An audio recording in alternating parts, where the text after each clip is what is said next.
Jadi hari ni kita akan cerita berkenaan dengan HFMD ataupun penyakit tangan, kaki dan mulut yang banyak yang kita dah dengar berita di luar sana lah. Ya. So sebenarnya sebagai permulaan kita perlu tahu apa itu HFMD yang kita banyak dengar sekarang. So sebenarnya HFMD ni adalah satu penyakit jangkitan virus ya yang disebabkan oleh enterovirus.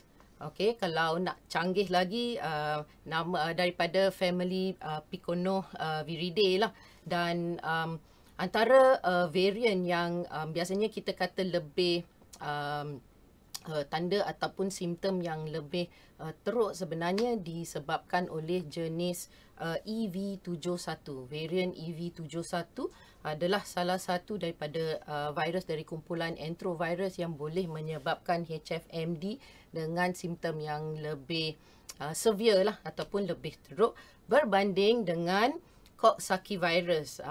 Saya percaya ramai TikTokers pernah dengar Coxsackie ya. Jadi satu lagi penyebab ataupun varian daripada HFMD ni adalah virus Coxsackie, dan yang paling kerap yang kita jumpa sebenarnya adalah jenis A16, tapi ada juga A5, A9, A10 dan sebagainya. Jadi TikTokers di sini kalau misalnya ada pertanyaan bolehlah boleh type dalam chat box dan saya akan cuba jawab lah as we go on. Jadi sebenarnya kalau penyakit ini mesti anda bertanya bagaimana penyakit ini boleh merebak. Okey. Jadi penyakit ini sebenarnya dia merebak melalui sentuhan langsung ataupun touch, direct contact ya dengan cecair daripada pesakit yang mengidap HFMD ni. Okey, jadi maksudnya sekiranya seseorang individu ataupun kanak-kanak yang sihat menyentuh contoh air liur ataupun lelehan daripada hidung pesakit ataupun lepuh ya, lepuh yang ada pada kulit pesakit HFMD ataupun najis pesakit HFMD, mereka sebenarnya boleh dijangkiti penyakit HFMD. Okey, dan virus HFMD ni sebenarnya boleh tersebar melalui titisan sama ada air liur ataupun semasa kita batuk ataupun apabila kita bersin. Alright, dan ia juga boleh merebak apabila permukaan contoh seperti tombol ya, tombol pintu, alat mainan kanak-kanak, bekas makanan yang dicemari oleh virus ini. Apabila individu yang sihat menyentuh, mereka boleh dijangkiti virus tersebut apabila mereka menyentuh mata, hidung ataupun mulut mereka. Ya. Jadi apabila dijangkiti virus ini akanlah mula mengalami simptom, dan simptom yang biasa ya, yang kita boleh nampak adalah lepuh, right? Lepuh, ruam bersama lepuh ya, ruam bersama lepuh pada tapak tangan, pada tapak kaki, dan ada ulcer di dalam mulut ya. Ulcer tersebut boleh dijumpai di bahagian kerongkong ya, dekat throat ataupun dekat lelangit ataupun di dalam mulut ya. So kadang-kadang ulcer ini menyebabkan kanak-kanak ataupun pesakit tersebut susah untuk menelan kerana dia sakit. Okey, kerana dia sakit. Dan simptom selain daripada yang disebutkan tadi juga adalah seperti demam ataupun kurang selera makan, boleh juga ada batuk ataupun selsema yang kalau ditanya bila kita akan dapat simptom tersebut atau macam mana saya tahu saya ada HFMD, sebenarnya 3 hingga 5 hari selepas kita terdedah dengan seseorang yang ada HFMD, kita boleh mengalami simptom tersebut. Okey, dan biasanya dia akan mula dengan ruam. Kadang-kadang kita akan ada demam dulu sebelum ruam, Tapi ada juga kes-kes yang kita jumpa sekarang ni memang tidak ada demam sama sekali dan tiba-tiba muncullah ruam di tangan ataupun di tapak kaki anak lah. Okey.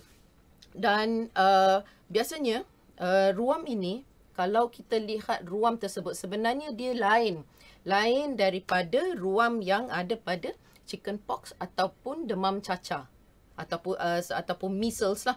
Okey. Dan biasanya ini lebih kepada kanak-kanak. Mesti ditanya, siapa yang paling berisiko untuk dijangkiti HFMD? Ada soalan, adakah kanak-kanak sahaja ataupun orang dewasa? Okey. Untuk pertanyaan ini, sebenarnya semua usia boleh dijangkiti penyakit HFMD ni. Tetapi yang lebih berisiko adalah kanak-kanak, terutama di bawah umur 7 tahun. Ya, di bawah umur 7 tahun. Namun demikian, kumpulan yang seterusnya yang berisiko adalah 7 hingga 12 tahun and then kemudiannya dewasa. Kenapa dewasa boleh kena? Seperti yang saya jelaskan tadi, sebab dia boleh merebak melalui direct contact ataupun sentuhan. Jadi apabila contoh ibu bapa mengurus anak dengan HFMD dan hand hygiene tidak sempat cuci tangan dan kita mengurus makanan dan sebagainya, selepas itu tangan kena ke mulut kan, jadi jangkitan boleh berlaku kepada dewasa. Dan kes-kes yang kita dapati biasanya yang dewasa yang kena adalah sebenarnya ibu bapa yang memang ada anak-anak yang telah dijangkiti HFMD dan mereka merawatlah, mereka menjaga kanak-kanak tersebut di rumah. Okey. So ada soalan ya, doktor, berapa banyak kes HFMD di kalangan orang dewasa? Okey, sebenarnya kalau dibandingkan dewasa dengan kanak-kanak, of course dewasa tidak ramai, lebih kepada kanak-kanak kerana cara aktiviti mereka.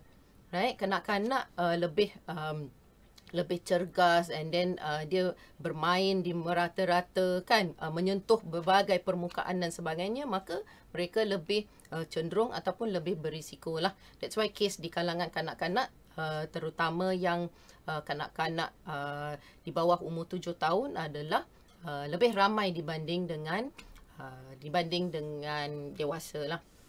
Okey. Ada soalan lagi, doktor. Adakah simptom pesakit sama atau berbeza mengikut jenis? Berarti di sini jenis varian. Okey. Terima kasih untuk soalan tersebut.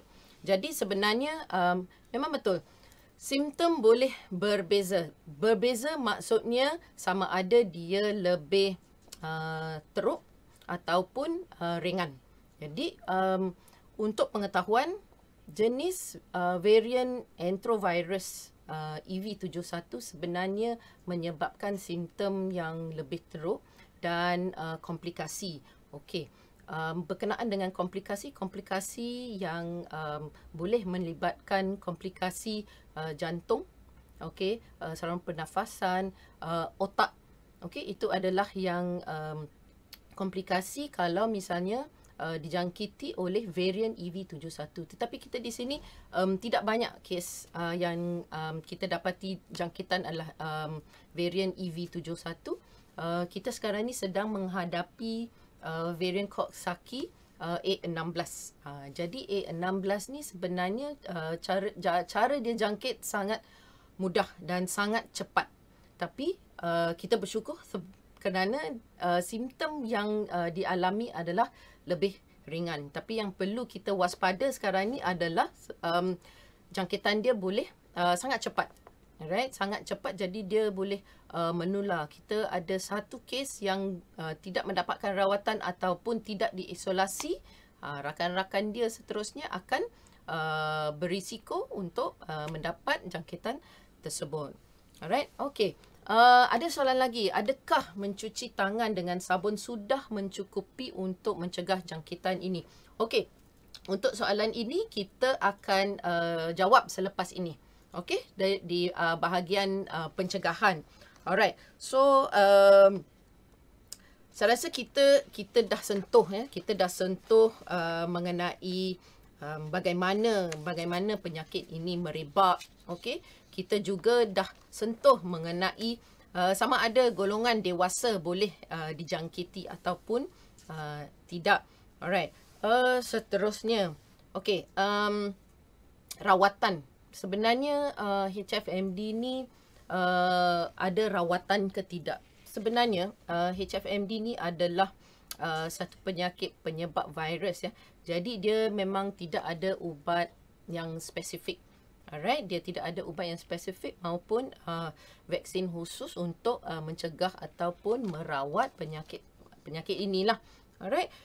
Namun demikian, ada negara-negara contoh seperti China ataupun Taiwan yang menggunakan vaksin untuk mencegah jangkitan varian EV71 lah. Ya. Okey, so apakah rawatan yang kita boleh offer jika kita ada pesakit dengan HFMD? Sebenarnya rawatan simple. Rawatan adalah rawatan simptomatik. Ya. Rawatan simptomatik maksudnya sekiranya kes tersebut atau kanak-kanak tersebut ada batuk, okey, ataupun ada sesama, ada demam, dan kita bagi ubat untuk menyembuhkan simptom-simptom tersebut. So biasanya simptom contoh seperti ruam ataupun ulcer mulut yang disebabkan oleh HFMD varian A16 ni sebenarnya akan sembuh. Tempoh untuk sembuh adalah antara 5 hingga 10 hari. 5 hingga 10 hari. Jadi kalau misalnya ada kes, kita ada kes, kita jumpa kanak-kanak ataupun anak kita sendiri disahkan HFMD, perlu ke kita isolasi anak tersebut? Ya, sangat penting sebenarnya. Salah satu pencegahan utama adalah isolasi. Kenapa kita isolasi? Sebab senangnya untuk merebak apabila bersentuhan dengan individu yang sihat ataupun ahli keluarga lain di rumah yang sihat.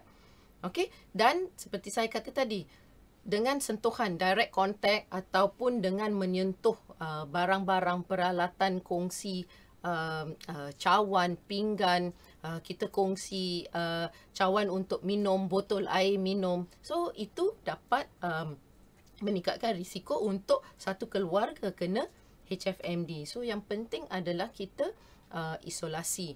Alright, kita isolasi sehingga lepuh ataupun ruam dengan lepuh telah kering dan tidak ada simptom-simptom lain, tidak ada ruam biasanya akan timbulkan di tapak tangan, di tapak kaki, alright, dan yang ulcer mulut. Jadi biasanya tempoh sembuh itu antara 5 hingga 10 hari.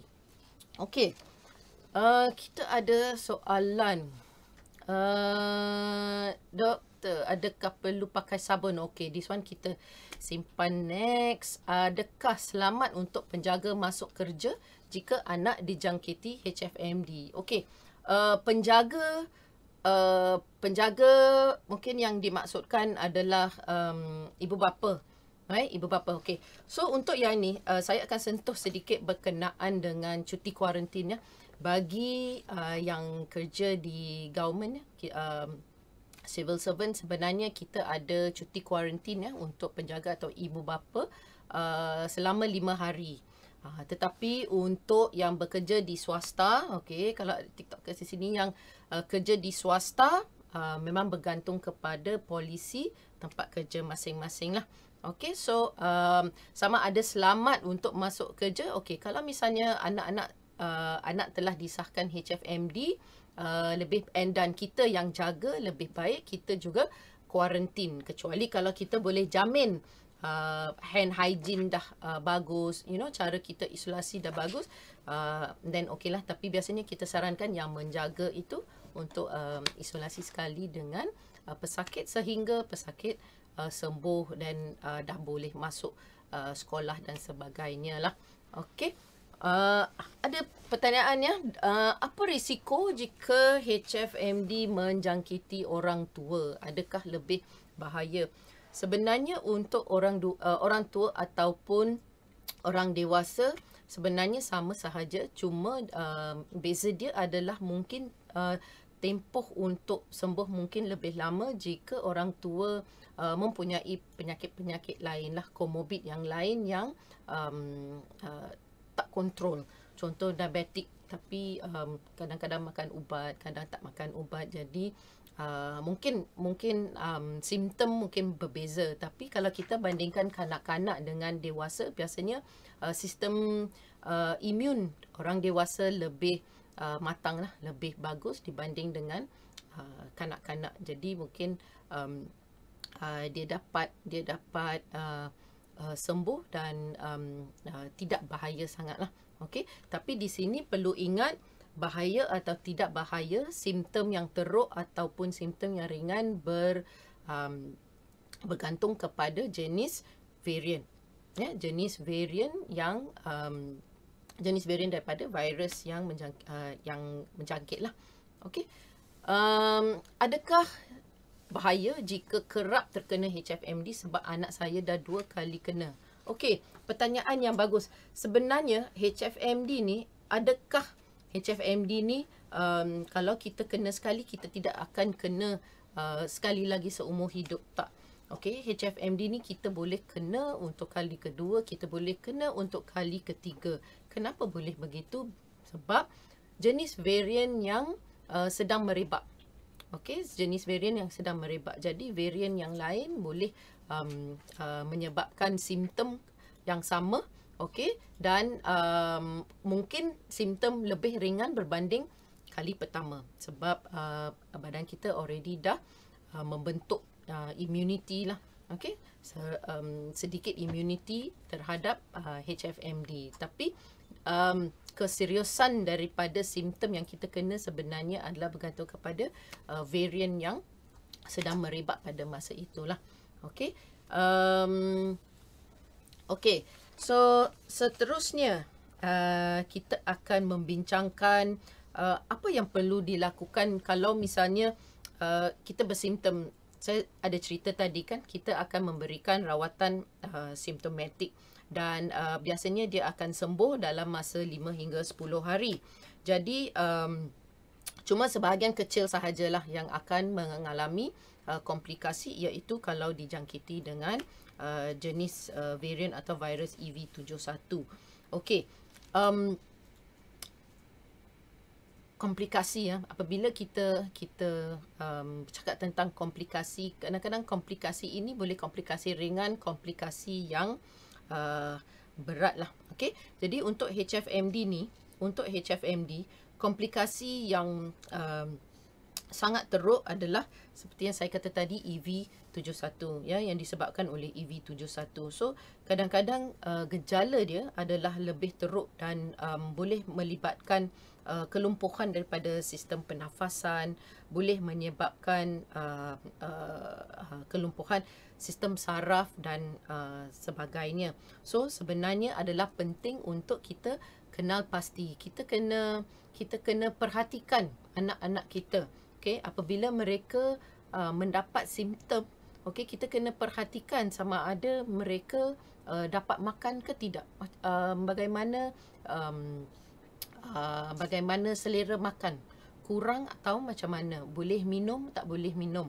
Okey, kemudian sama ada mereka nampak lebih letih daripada biasa, sama ada mereka lebih tidur lebih banyak daripada biasa. Okey, and then yang lain adalah contoh tiba-tiba ada sawan, okey, and then tiba-tiba mengatakan sakit kepala yang teruk. Okey, kalau simptom-simptom atau gejala seperti ini, kita kena segera bawa ke hospital untuk diperiksa dan dirawat. Kemungkinan punca adalah jenis varian yang EV71 lah. Alright. So itu yang penting lah. Kita kena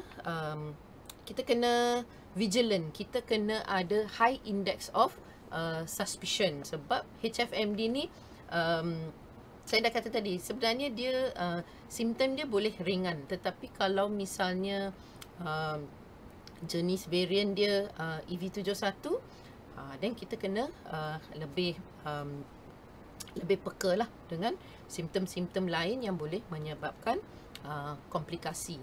Alright. Ada okey.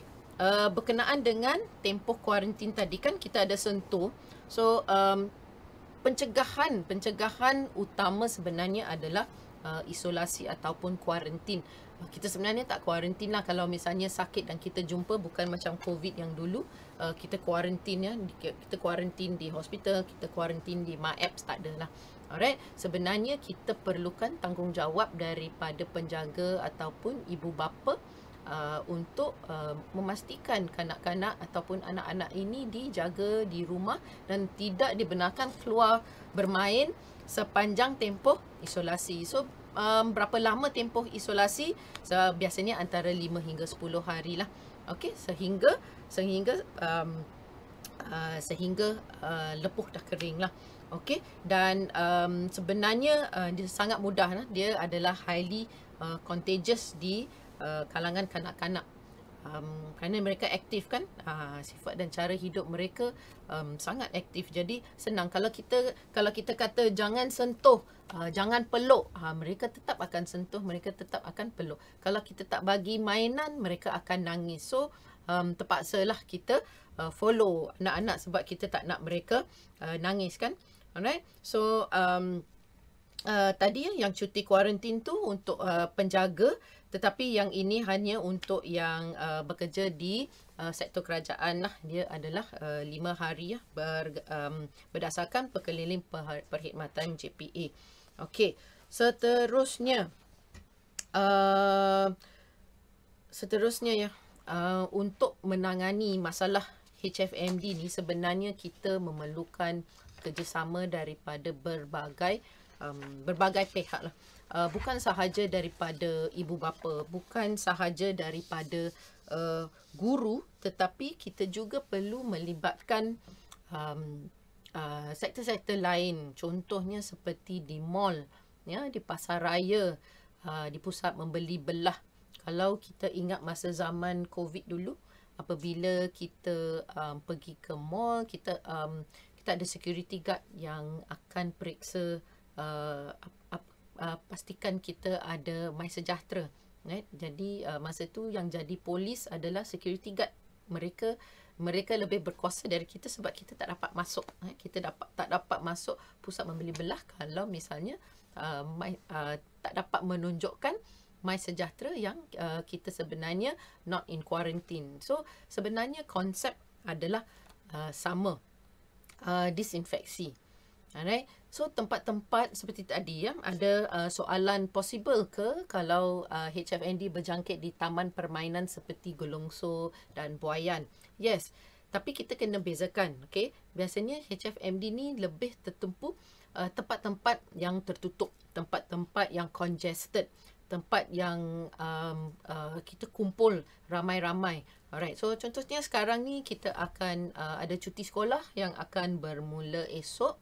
Ya, cuti sekolah akan bermula esok and then sambung dengan Hari Raya Haji. So memang akan ada banyak pergerakan anak-anak, okay, and then membawa keluarga untuk cuti di cuti-cuti Malaysia, ya. So actually penting untuk kita tahu sebenarnya di mana kita boleh nak membawa anak-anak ni. Sebenarnya kita sarankan supaya tak adalah bawa ke tempat yang congested. Contoh kita nak pergi ke Playland, tapi kalau Playland tu too many people, too crowded, kalau kita boleh avoid, lagi bagus. Kalau kita boleh elakkan, sebenarnya lagi baguslah, sebab kita tahu kes HFMD di seluruh Malaysia sebenarnya sedang meningkat dan kita dah baca di berita ada negeri-negeri yang dah membuat press statement memang menunjukkan kes meningkat. Tetapi yang penting adalah kalau misalnya kita follow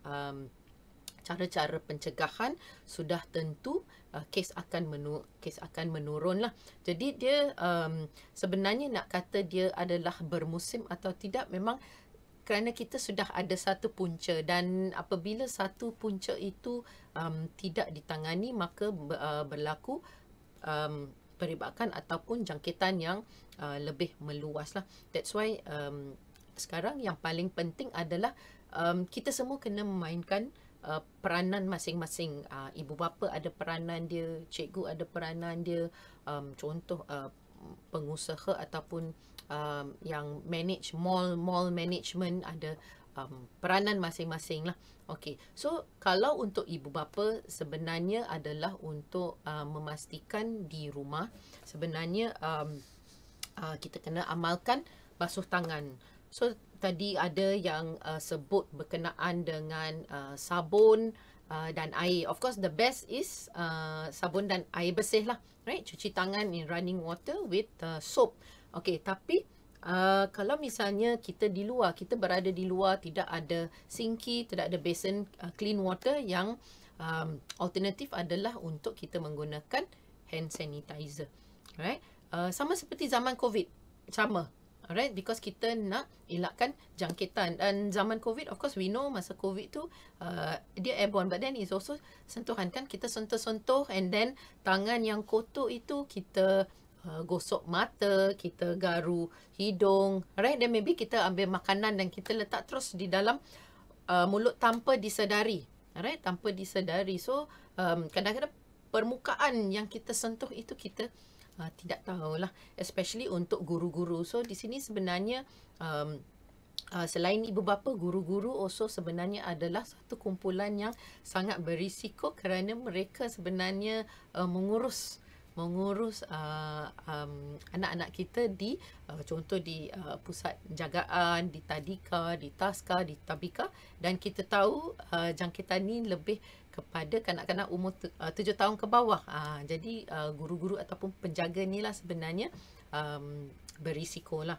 Alright, so balik kepada ibu bapa adalah untuk memastikan tidak ada perkongsian daripada barang-barang peribadi, contoh seperti sudu, gelas, ya, ataupun mainan kanak-kanak lah. Okey, dan of course kita nak jauhkan kanak-kanak daripada tempat-tempat yang sesak lah.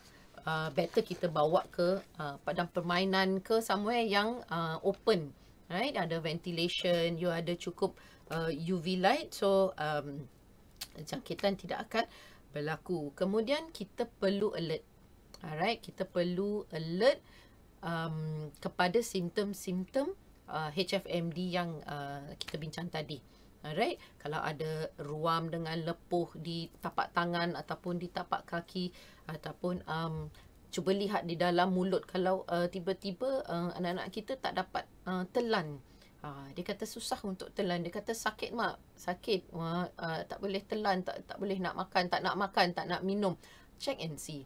Ambil torchlight, check and see kalau misalnya ada ulcer atau tidak di dalam mulut ataupun di kerongkong or even dekat lelangit. Okay, so kita kena alert lah dengan simptom-simptom yang ada. So ibu bapa janganlah kalau anak dah kata kalau dah jumpa ada ulcer dalam mulut and then anak dah demam, janganlah paksa dan bawa ke majlis atau apa-apa yang dah dirancang, right? Tanggungjawab kita adalah kita kena jaga, and prinsip dia kalau kita tidak kita tak nak jangkiti orang lain, yeah, that means we need to isolate. Alright, we need to isolate the child dan kita rawat. Kalau kita tak confident untuk rawat, bawa ke klinik ataupun hospital untuk dapatkan nasihat doktor apa untuk apa yang boleh dilakukan dan bagaimana kita nak merawat dan isolasi anak kita di rumah. Okey. Apa lagi yang kita boleh buat? Contoh batuk. Apabila batuk, kita boleh amalkan cough etiquette lah. Jadi cough etiquette ni adalah tutup mulut apabila batuk ataupun bersin, tutup dengan tisu ataupun kita boleh tutup mulut seperti ini. Alright. Kemudian selain daripada simptom ruam, ruam dengan lepuh, right, demam dan ulcer mulut, sebenarnya apa lagi yang kita perlu alert adalah tanda-tanda red flag. Okey, tanda-tanda red flag ni seperti memang satu anak-anak kita tak nak makan sama sekali at all. Apa-apa pun tak nak. Dia tak benarkan kita masuk apa-apa dalam mulut. Okay, dia tak nak buka mulut also. Because apa? Because sakit kan? Mungkin ulcer itu sangat besar. So memang sangat sakit. Dan kalau misalnya ada simptom muntah berterusan, okay, ataupun seperti saya kata tadi, mengantuk lebih daripada yang biasa. Alright, ibu bapa rasa macam something is not right, segeralah bawa ke hospital. Maybe dia adalah HFMD, maybe bukan, tetapi tanggungjawab kita adalah bawalah untuk dapatkan rawatan ataupun diperiksa oleh doktor dulu sebelum kita ambil tindakan sendiri. Okey, kemudian alright, itu untuk ibu bapa. Okey, untuk guru-guru, mungkin ada TikTokers dari kumpulan guru-guru yang join kita pada hari ini. I think ramai Tadika, Taska, Tabika, right? Tabika Pasti and all, ramai banyak yang actually kita membuat aktiviti penutupan, okey, untuk mengurangkan risiko jangkitan kepada kanak-kanak yang sihat, dan juga untuk memberi peluang kepada institusi ini untuk menjalankan sanitasi, right, sebelum membenarkan anak-anak untuk datang ke sekolah kembali lah. Okey, mungkin kerana sudah ada banyak kes dan kita terpaksa tutup. Salah satu daripada cara selain daripada isolasi di rumah adalah untuk kita break the chain of infection dengan kita tutup lah. Kita tutup Taska Tadika untuk tempoh tertentu dan buka kembali selepas tempoh inkubasi lah. Okey, jadi untuk guru-guru sebenarnya yang penting, okey, di sekolah sebenarnya untuk masa sekarang di mana kes sedang meningkat, pertama sekali adalah gatekeeping. Apa maksud dia gatekeeping? Sebenarnya kita di rumah pun kita boleh buat gatekeeping. Pastikan anak-anak kita tidak ada sebarang simptom. That means untuk guru-guru, at least you all kena ada torchlight. Kalau kata buat gatekeeping tapi tak ada torchlight, tak ada hand sanitizer, dan saya tak pastilah macam mana gatekeeping, tapi kita kena kukuhkan gatekeeping. Okay, that is kita punya first defense, sebab kita nak elakkan daripada yang sakit masuk ke premis. Okay, your premis ataupun kelas ataupun sekolah sudah bersih, you all dah buat disinfeksi. Then sebab gatekeeping kita tak ketat, okay, terlepas pula kes yang sakit masuk, and then balik lagi ke asal, sebab kita tak tahu kes tu dah masuk and then hari yang sama bermain, bergaul dengan kawan-kawan semua, 3 hari selepas itu ada lagi kes baru daripada institusi yang sama. Alright, so yang paling penting actually cikgu kena kita punya weapon lah, ya, kita punya senjata adalah kita punya torchlight dengan at least the hand sanitizer. Jadi apabila murid-murid turun daripada kereta, alright, especially this one yang Taska Tadika, ya, yang Taska Tadika dan pusat-pusat jagaan, kan mereka akan membawa beg dengan beg untuk salin baju, bawa tilam, bantal semua kan, untuk daycare especially.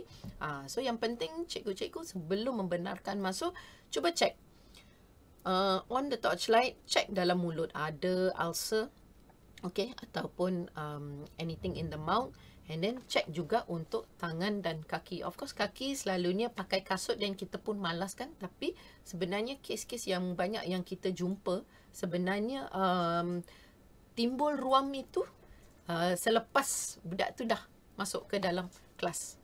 Okay, and then sebelum balik tiba-tiba kebetulan kenapa ada ruam di tangan, and then bila check kaki, because biasanya kita tak buka kasut, so kita tak check, so sometimes we miss. Alright, so kalau kita betul-betul ingin ketatkan gatekeeping, okay, mungkin kita tak boleh buat suruh buka kasut di entrance kan, nanti jam pula semua kena menunggu turn. Tapi apabila sudah masuk ke kelas, first thing is guru kelas apabila masuk buat pemeriksaan murid-murid di dalam kelas. That's the best thing we can do, even di sekolah rendah ataupun di sekolah menengah, ataupun minta kita advocate sesama sendiri.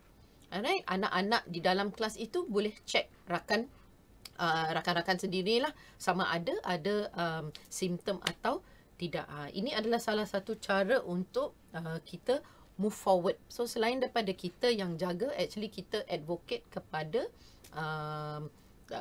kanak-kanak, murid-murid dan anak-anak kita lah.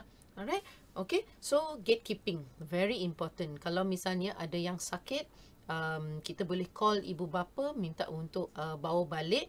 Okay, as far as possible, jangan benarkan untuk masuk your premise lah. Tapi kalau misalnya jumpa anak-anak yang sakit while the class is going on, apa yang perlu dilakukan is isolate budak tersebut lah, and then panggil ibu bapa untuk bawa ke klinik. Okay, and then you need to do disinfection lah. Okay, dekat tempat-tempat yang budak tersebut sentuh lah. Okay, alright. Ada soalan, ada makanan atau minuman yang perlu dielakkan atau perlu diambil semasa penyakit HFMD? Okay, untuk makanan sebenarnya this one kita lebih kepada logik lah. Kalau misalnya anak ada ulcer di dalam mulut, of course kita tak nak bagi makanan yang terlalu panas. Okay, kita tak nak bagi benda-benda yang pedas. Alright, so actually untuk larangan makanan tu sebenarnya tidak ada, tetapi kita cuba bagi mana yang menyenangkan and mudah untuk ditelan ataupun suka dimakan. So contohnya kita biasa kalau ulcer mulut tu biasanya kita akan kata makan seperti jelly, jelly yang sejuk, ataupun kalau tak ada sesama apa-apa boleh makan aiskrim sebab dia akan legakan ulcer tersebut. Okay, jadi dari segi larangan makanan tu sebenarnya tak adalah. Okay, ada soalan ya daripada penonton di sini. Okay, penjagaan HFMD untuk newborn sama ke dengan dewasa? Penjagaan, the basic principle is the same. Alright, basic principle is the same. Untuk simptom, like I mentioned tadi, sebenarnya it takes 5 to 10 days untuk heal. Okay, so untuk ruam dengan lepuh all kering, okay, untuk simptom hilang tu takes at least 10 days. How you jaga is the same. But a good question here is newborn ataupun bayi. Okay, newborn ataupun bayi, sebenarnya the ruam you can also find dekat area lampin. Okay, dekat the thighs, dekat selangkang peha. Okay, so that is also another place where you would want to look out, especially kalau misalnya you suspect baby ada HFMD. Cara penjagaan is still the same, and most important sebenarnya is kita kena pastikan makanan yang kita bagi bernutrisi. Why? Sebab HFMD is virus, so virus kita perlukan pertahanan kita, pertahanan tubuh kita ataupun immunity kita kena baguslah untuk lawan virus. So which means kita kena nutrisi kita kena bagus. So we try to take buah-buahan, makan lebih sayur-sayuran lah, more on the healthy kind of food. Alright, okay. Ubat sapu apa yang sesuai untuk ruam lepuh di kulit? Okay, usually ubat is actually not ubat lah. Most of the time kita akan letak calamine lotion.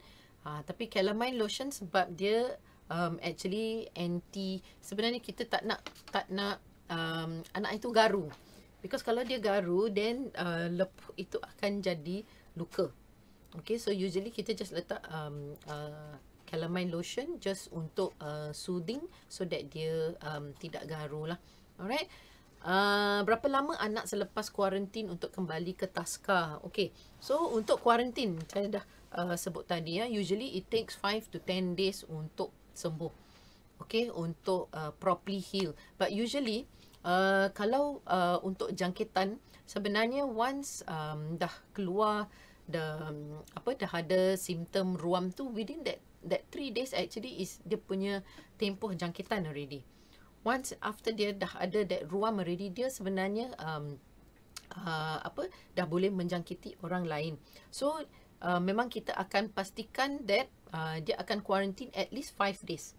Okay, but untuk totally heal will take between 5 to 10 days. So after that 10 days dia dah boleh masuk sekolah lah. But the other thing you need to see is also check kalau misalnya taska tadika tersebut ada case, right, and then you don't want to send your child, that's fine. Tapi tanggungjawab is to inform lah dekat cikgu. Okay, even if kalau anak ada simptom dekat rumah, ni perasan anak ada simptom, you need to inform the cikgu. Itu adalah tanggungjawab ibu bapa, so that cikgu boleh lebih peka kepada murid-murid lain di sekolah, just to see if there's any spread ke tidak. Because mungkin dah terlambat, kita timbul simptom, but then masa inkubasi mungkin tak perasan. Okay, tak perasan dan budak tu masih ke sekolah.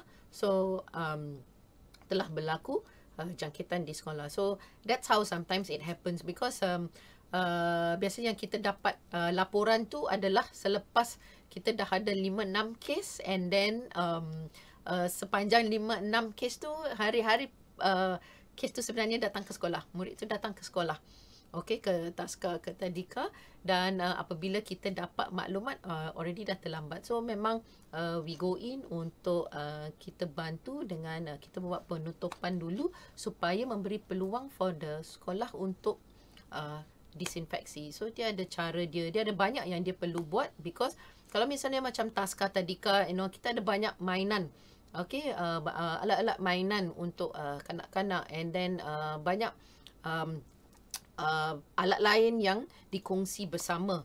Okay, even meja, right, tempat makan, perkakas minuman dan air, sudu and all these things. So everything kena disinfeksi. That's why dalam tempoh penutupan tu sebenarnya banyak juga kerja yang perlu dilaksanakan oleh pengusaha taska ataupun guru-guru lah.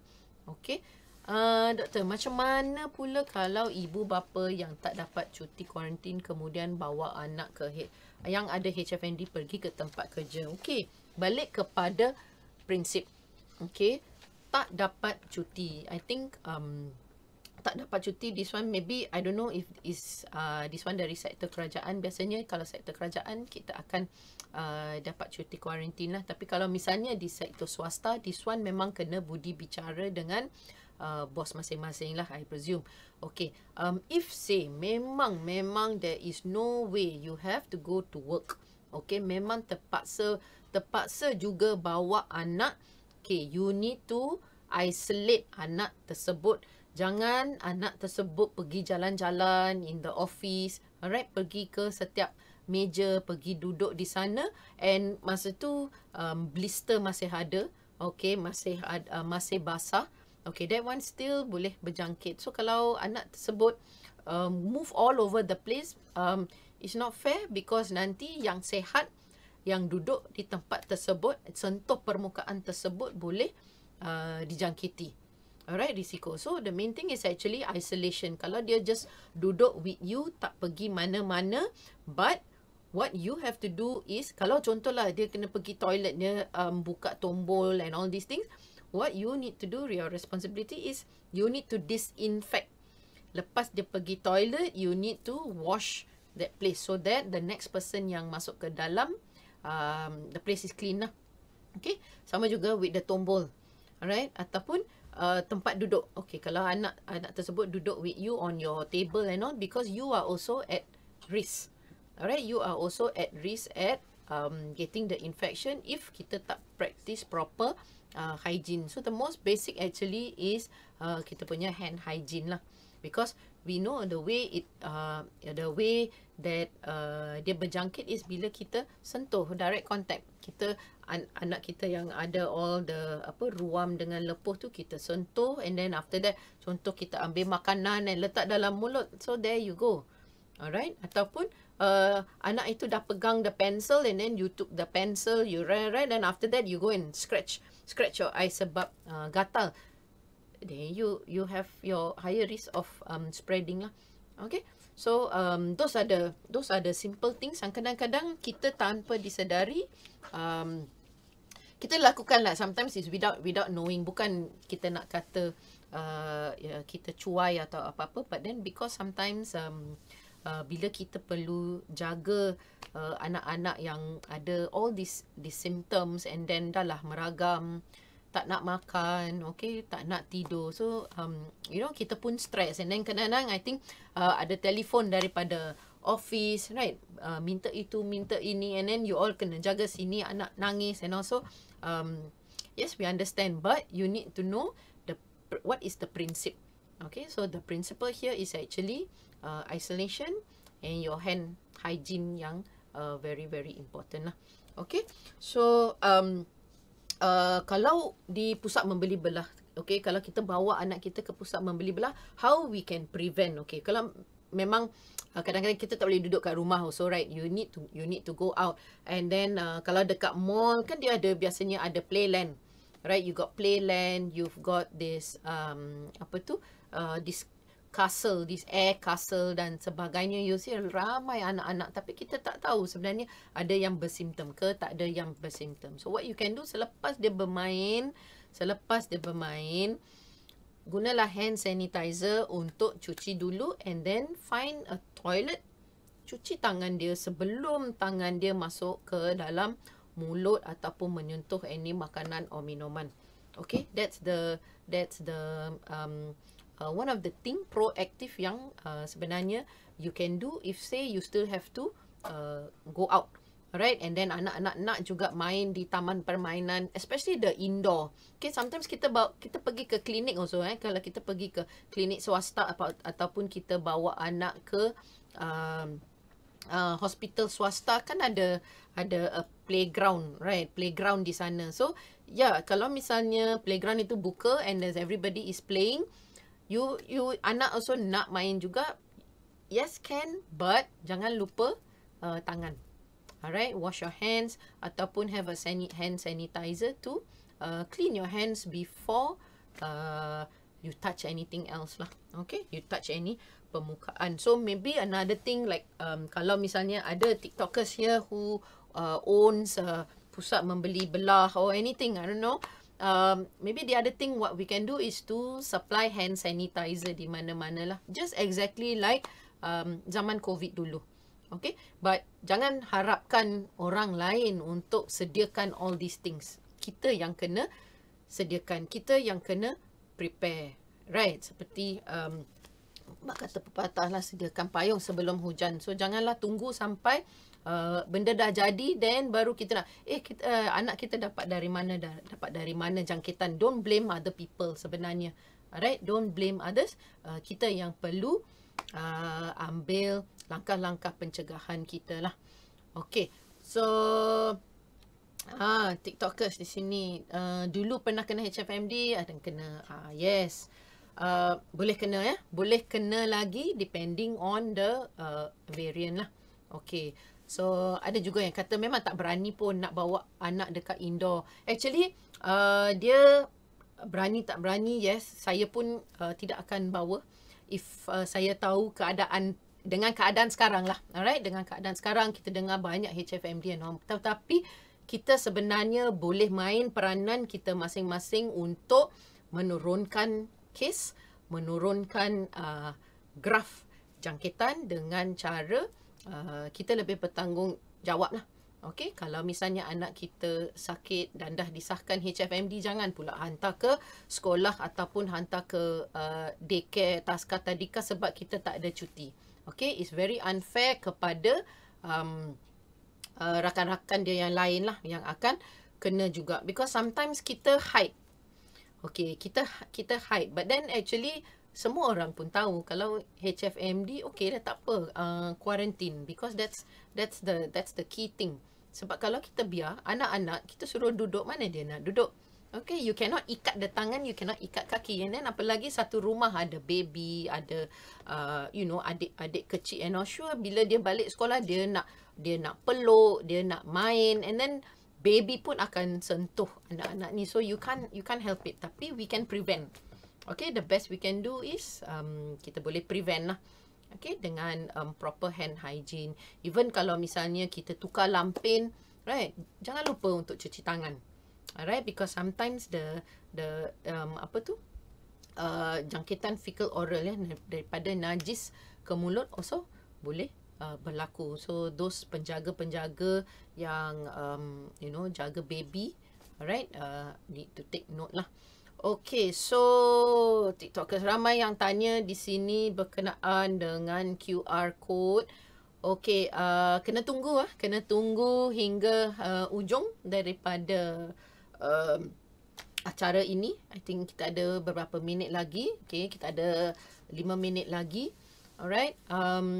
Ya, saya memang kesian ya, HFMD. Tahun yang sama kena 2 kali. Yes, but maybe now you can prevent kali ketiga. Teach your son how to use the hand sanitizer. Provide the hand sanitizer so that bila di sekolah, kita tak boleh elak dia daripada not to touch the friend ke, not to touch the table kan. But what we can do is, sebelum tangan masuk ke mulut, sebelum tangan menyentuh makanan atau apa-apa, sebelum tangan ke mata atau tangan ke hidung, make sure your hands are clean. Okay, that's very important. Make sure your hands are clean. Okay, untuk swasta memang kena ikut polisi masing-masing for the cuti quarantine. You need to speak to your bosses lah. Okay, biasanya dekat klinik kita boleh bagi surat. Pengesahan anak ada HFMD lah. Okay, but then sama ada yang for the swasta untuk dapatkan cuti quarantine tu is based on your work policy at your workplace masing-masing lah. Okay, and banyak yang tanya mana link, mana QR code.